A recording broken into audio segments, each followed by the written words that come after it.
The bankruptcy of Switzerland-based Lyoness Europe AG and Lyoness International AG was announced at the end of 2023, leading to the initiation of bankruptcy proceedings.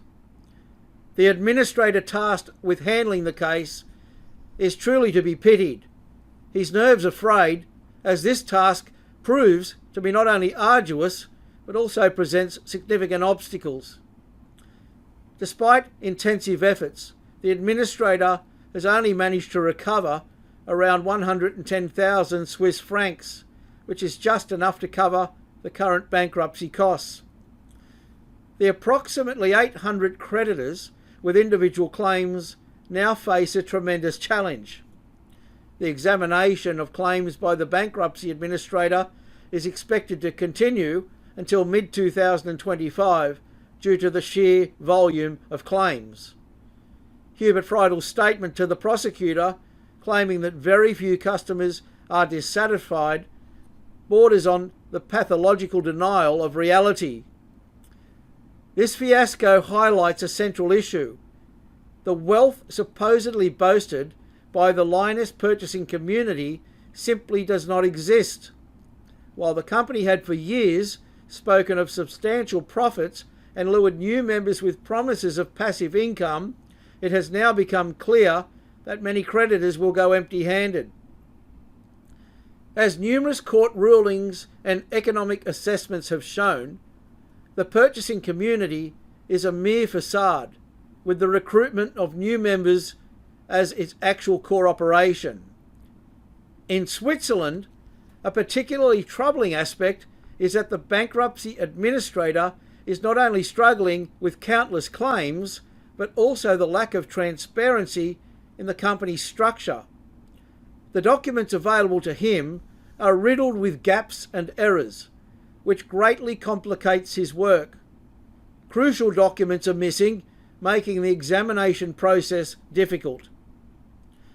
Additionally, the cooperation obligations of Hubert Freidl and other responsible parties are not being met. Instead of supporting the work of the bankruptcy administrator, they are actively obstructing it, a situation reminiscent of similar cases in countries like Norway and South Africa, where incomplete documentation and a lack of cooperation with authorities were also noted.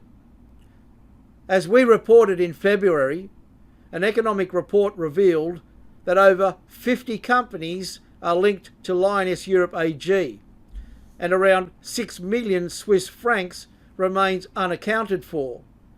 Furthermore, it appears that Freidl and his associates have siphoned off company funds for years.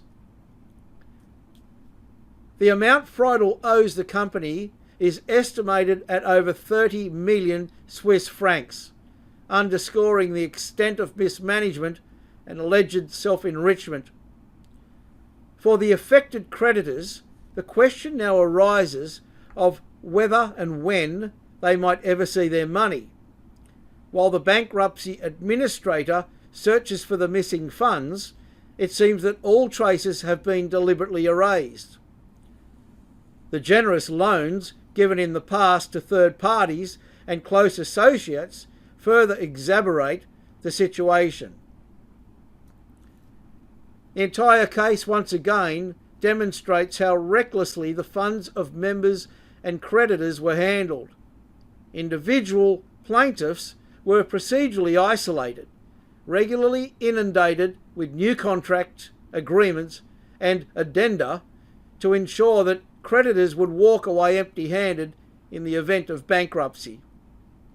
But this will not affect clients represented by us. We will take Hubert Freidl and responsible Lyoness, Lyoness and My World companies to task. But our action via our European Economic Interest Grouping only helps parties who are represented by us.